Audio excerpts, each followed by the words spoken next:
Welcome back to Y S academy. दोस्तों, मेरा नाम है सागर गुप्ता और आज दोस्तों मैं आपके लिए लेकर आया हूँ ह्यूमन राइट्स का सॉल्यूशन। जी हाँ दोस्तों, BA program second year human rights यानी कि एचआर। तो ह्यूमन राइट्स की बहुत ज़्यादा डिमांड आ रही थी कि भाई ह्यूमन राइट्स का सॉल्व करवाओ, इसका आंसर बताओ, किस तरीके से इसको करना है। तो दोस्तों आज आपकी ये प्रॉब्लम मैं ख़त्म कर दूंगा। तो आज हम BA program second year human rights gender and environment का सॉल्यूशन मैं आपको देने वाला हूँ। तो आगे बढ़ने से आपको आगे बढ़ने से पहले आपको बता दूं कि चैनल सब्सक्राइब नहीं किया है तो जल्दी से कर लें ताकि आने वाले वीडियोस आपको टाइम से मिल जाएं। तो दोस्तों यहाँ पर 100 मार्क्स का पेपर है जैसा आपको पता है, और यहाँ पे हिंदी या इंग्लिश किसी भी एक लैंग्वेज में आप ये कर सकते हैं।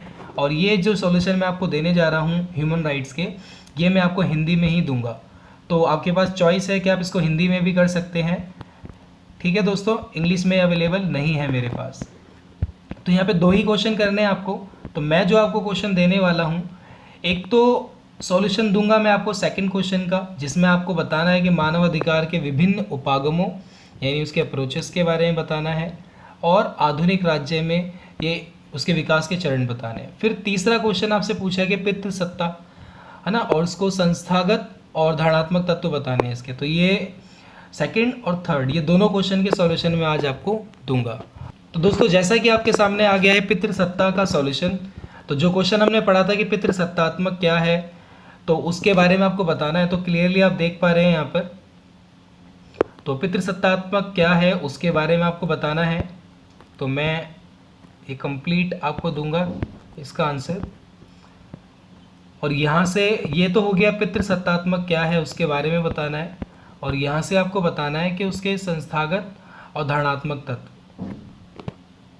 तो ये परिवार संस्था, और ये जो लिखा हुआ है राम पाठशाला जा राधा खाना पका, ये आप मत लिखना, ये वाला पोर्शन आपको लिखने की ज़रूरत नहीं है।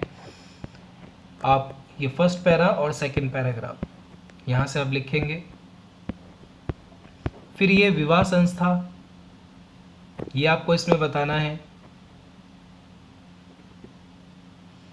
तो इसको भी आप क्लियरली देख पा रहे हैं, इसका अच्छे से स्क्रीनशॉट ले लीजिए और उसके बाद कीजिए। फिर इसके बाद धर्म धारणात्मक,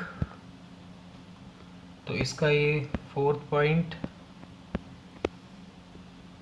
तो इसका भी क्लियरली आप स्क्रीनशॉट ले लो। न्याय व्यवस्था, तो ये नेक्स्ट इसका पॉइंट आ गया, तो इसका भी अच्छे से आप स्क्रीनशॉट लो, ठीक है दोस्तों। इसका पीडीएफ नहीं मिल पाएगा आपको स्क्रीनशॉट से ही काम चलाना होगा। मीडिया जनसंचार माध्यम,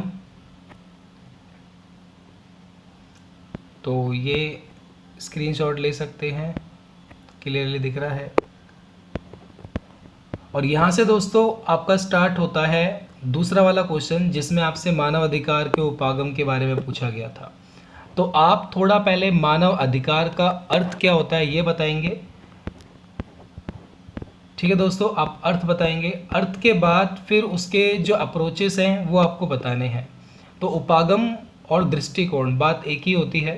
तो यहाँ पे उपागम और दृष्टिकोण, तो यहाँ पे बेसिकली दो उपागम है, इसके दो दृष्टिकोण है, एक सैद्धांतिक है और एक उपयोगितावादी। तो यहाँ से हम पहला ये करेंगे सैद्धांतिक। इसके अंदर ये कुछ पॉइंट्स आ रहे हैं, तो ये भी आप लिख लें, स्क्रीनशॉट ले लें इसका भी। नेक्स्ट यहाँ से आता है प्राकृतिक अधिकार सिद्धांत। अब इसके सारे सिद्धांत बताने हैं आपको, उसी के अंदर आएंगे।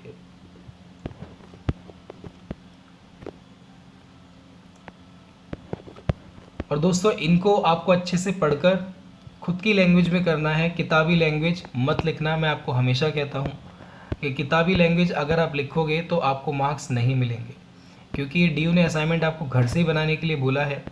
तो किताबी लैंग्वेज तो नहीं चलने वाली दोस्तों, ये आपको खुद ही अपनी लैंग्वेज में लिखने चाहिए। और ये स्टडी मटेरियल मैं आपको इसलिए दे पा रहा हूँ क्योंकि बहुत सारे दोस्तों की रिक्वेस्ट है कि भाई उनके पास स्टडी मटेरियल नहीं है, तो उनकी हेल्प इससे काफ़ी हद तक हो जाएगी।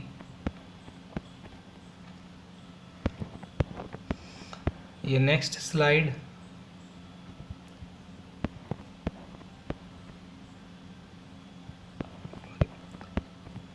ठीक है दोस्तों, अगर आपको थोड़ा आंसर बड़ा लगे तो आप अपने हिसाब से छोटा भी कर सकते हैं, कुछ पैराग्राफ्स को अपने हिसाब से कम कर सकते हैं। वैसे भी मैंने बोला है कि आपको अपने हिसाब से लिखना है, अपना लॉजिक लगा के।